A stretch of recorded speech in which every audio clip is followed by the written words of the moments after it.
Update terkini, saya baru je balik Malaysia, cepat-cepat angkat motor. And then saya cuba rejoin balik race tu, dan saya cuba untuk kejar jugalah untuk saya terus untuk berlumba. Langsung heboh. Kalahkan lap time pembalap Malaysia. Kecepatan Veda Ega Pratama melonjak drastis di tes terbaru Moto3.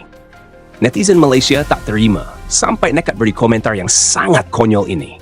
Simak informasi yang akan membuat kalian tercengang berikut ini. Subreklah cok. Hahaha.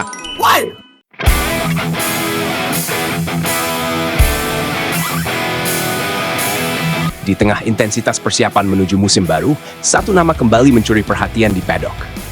Veda Ega Pratama, pembalap muda Indonesia, mencatatkan lap time yang mengundang decak kagum dalam sesi latihan intensif jelang debutnya di ajang Moto3 musim 2026. Catatan waktunya bukan sekadar cepat, tetapi juga cukup untuk mengungguli salah satu rival terdekatnya, pembalap asal Malaysia, Hakim Danish.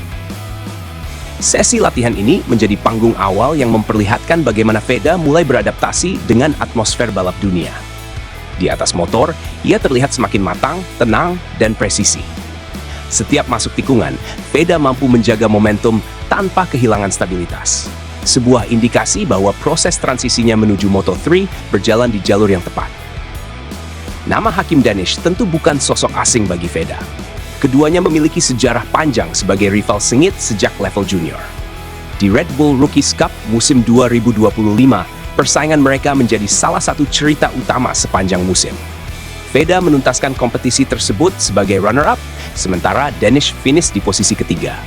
Selisih performa mereka tipis, seringkali hanya ditentukan oleh detail kecil seperti konsistensi dan eksekusi di lap terakhir. Rivalitas itu berlanjut di Junior GP 2025. Baik Veda maupun Danish sama-sama tampil agresif dan tidak segan saling menekan. Dalam beberapa balapan, keduanya terlibat duel langsung yang memperlihatkan karakter balap berbeda. Veda dikenal dengan gaya late braking yang berani, namun terukur, sementara Danish kerap mengandalkan kelincahan dan kecepatan di sektor tengah tikungan. Kini, cerita mereka memasuki babak baru. Moto3 2026 akan menjadi medan pembuktian sesungguhnya. Menariknya, Hakim Danish sedikit lebih dulu mencicipi atmosfer balap Moto3 melalui jalur wildcard di penghujung musim 2025. Pengalaman singkat itu memberinya gambaran tentang tekanan, ritme balapan, dan kerasnya persaingan di level dunia. Namun, hasil latihan terbaru menunjukkan bahwa keunggulan pengalaman singkat tersebut tidak otomatis membuat Danish berada di atas angin.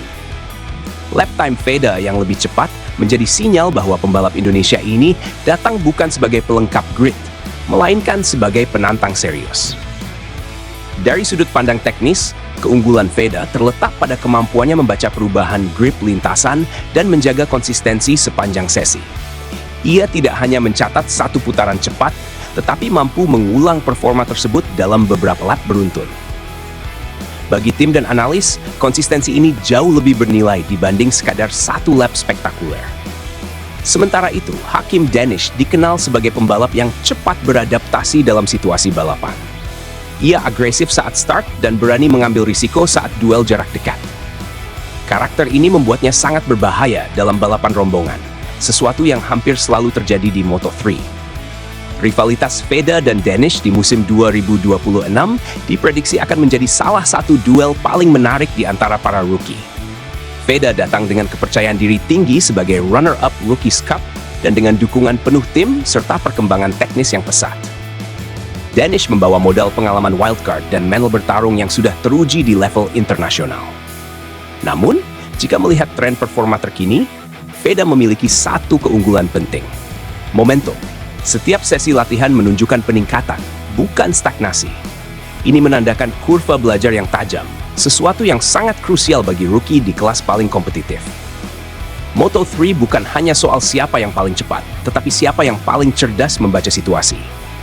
Dalam konteks ini, duel Veda Ega Pratama dan Hakim Danish akan menjadi adu strategi, konsistensi, dan ketenangan di bawah tekanan. Latihan hanyalah permulaan, tetapi satu hal kini semakin jelas: persaingan lama dari level junior tidak ikut naik kelas sendirian. Ia tumbuh, matang, dan siap mewarnai panggung dunia. Dan bagi para penggemar balap motor Asia Tenggara, Moto3 2026 berpotensi menjadi saksi lahirnya rivalitas baru yang bukan sekadar soal kecepatan, melainkan tentang harga diri, sejarah, dan masa depan. Sebagai penyokong Malaysia, aku akui Veda memang laju dan konsisten. Tapi orang jangan lupa, Hakim Danish ni jenis pembalap yang naik bila masuk race sebenar. Latihan cuma gambaran awal. Bila lampu padam dan tekanan datang, aku yakin Hakim boleh bagi saingan sengit, malah mungkin lebih kuat dari apa yang orang jangka. Rivalitas ni sebenarnya bagus untuk Asia Tenggara. Hakim dan Veda saling tarik prestasi masing-masing sejak Rookies Cup lagi. Kalau Veda cepat, Hakim pun tak jauh. Moto3 perlukan mental kuat, bukan sekadar lap time. Aku percaya Hakim ada kelebihan dari segi keberanian dan naluri berlumba. Tak dinafikan Veda nampak matang, tapi pengalaman wildcard Hakim di hujung musim lepas sangat penting. Dia dah rasa sendiri kerasnya Moto3. Itu tak boleh dibeli dengan latihan. Bila musim bermula, kelebihan kecil ni boleh jadi pemisah antara rookie biasa dan rookie luar biasa. Aku suka tengok duel ni sebab ia bukan drama kosong. Dua-dua memang ada bakat. Tapi Hakim Danish ni jenis cepat belajar. Kalau setap KTM kena dengan gaya dia, jangan terkejut kalau dia yang lebih konsisten di pertengahan musim. Jangan nilai awal sangat. Aku bangga Hakim Danish berdiri sama level dengan Veda. Asia Tenggara makin dihormati. Tapi tekanan di Moto3 sangat kejam. Siapa paling tenang? Dialah yang akan survive. Hakim pernah berdepan tekanan besar sebelum ni. Aku yakin dia boleh handle. Latihan memang penting, tapi race management lagi penting. Hakim ni pintar jimat tayar dan tahu bila nak menyerang. Moto3 selalu perlumbaan berkumpulan. Kalau Hakim main bijak, peluang podium sentiasa ada walaupun bukan paling laju satu lap. Aku rasa rivalitas ni akan buat Hakim jadi lebih kuat. Bila orang mula bandingkan dengan Veda, itu api untuk pembalap. Hakim bukan jenis cepat puas. Dia akan push diri sampai limit. Musim rookie ni mungkin sukar, tapi jangka panjang, aku yakin dia boleh jadi penanda aras. Sebagai peminat neutral Asia Tenggara, aku lihat Hakim dan Veda dua karakter berbeza. Veda lebih kemas, Hakim lebih agresif. Dalam Moto3, agresif kadang-kadang lebih diperlukan. Kalau Hakim kawal emosi, dia boleh jadi ancaman sebenar kepada semua rookie lain. Orang luar mungkin nampak Hakim kalah dari segi lap time sekarang. Tapi jangan lupa dia pernah bangkit dari situasi sukar sebelum ni. Moto3 bukan sprint pendek, ini maraton mental. Aku percaya Hakim akan buat kejutan bila musim dah masuk fasa panas.